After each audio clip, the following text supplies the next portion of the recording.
Do animals know what death is? Do they know that one day they will die? This is an interesting question, and the answer is still more interesting.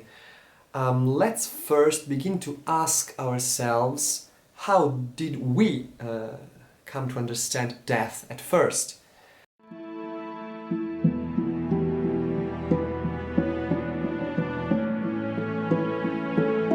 Of course, we heard this word, death, for example, from a speech of some adults, and then we got interested in that and we asked them, what is death?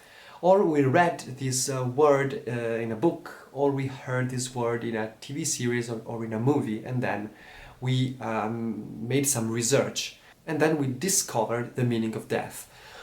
Unfortunately, animals cannot do this because animals do not have a language. I hope that everybody knows that when a dog is barking at us, he is not conveying us a speech. He is just making noises because he is following an impulse of aggression and he is defending his territory. But he is not making a speech that we could translate with subtitles of the dog language. So animals do not have a language, but also animals are not able to share their knowledge. Even if an animal should discover death, how could he share his knowledge, his discovery to other animals? So the only way an animal could discover what death is by maybe seeing another animal die in front of him. So let's think about that.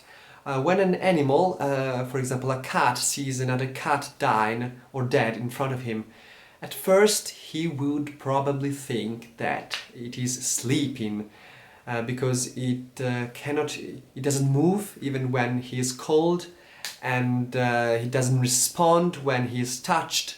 So with the passing of time, the cat would think that actually he's not sleeping. Maybe something else is going on here, and if he's an intelligent animal, he would maybe become sad and would go away. Okay, this is a possible scenario.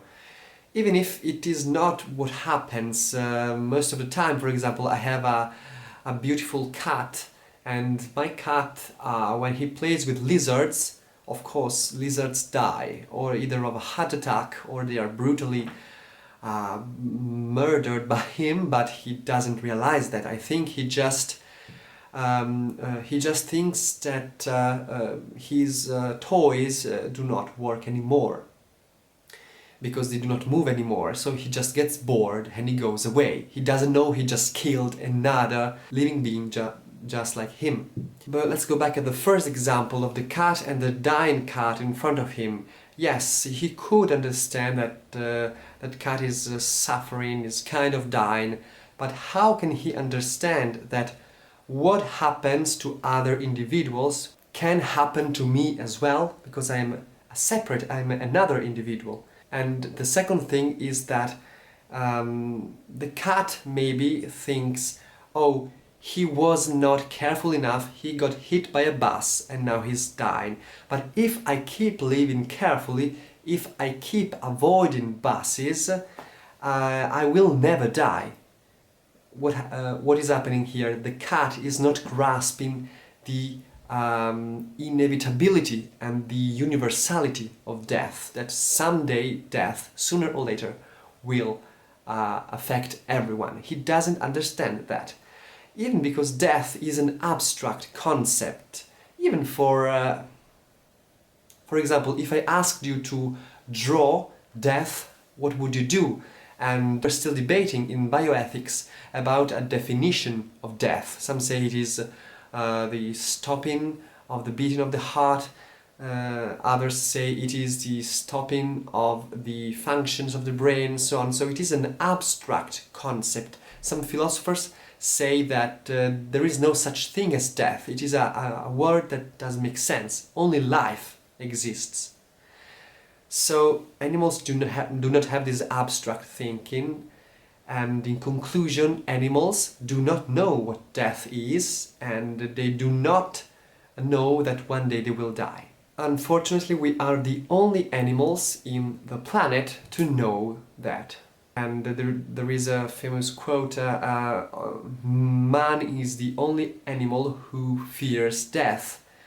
And our intelligence, of course, has brought us some advantages. We have ruled the world thanks to it, but also some disadvantages. This unhappy consciousness of our finitude.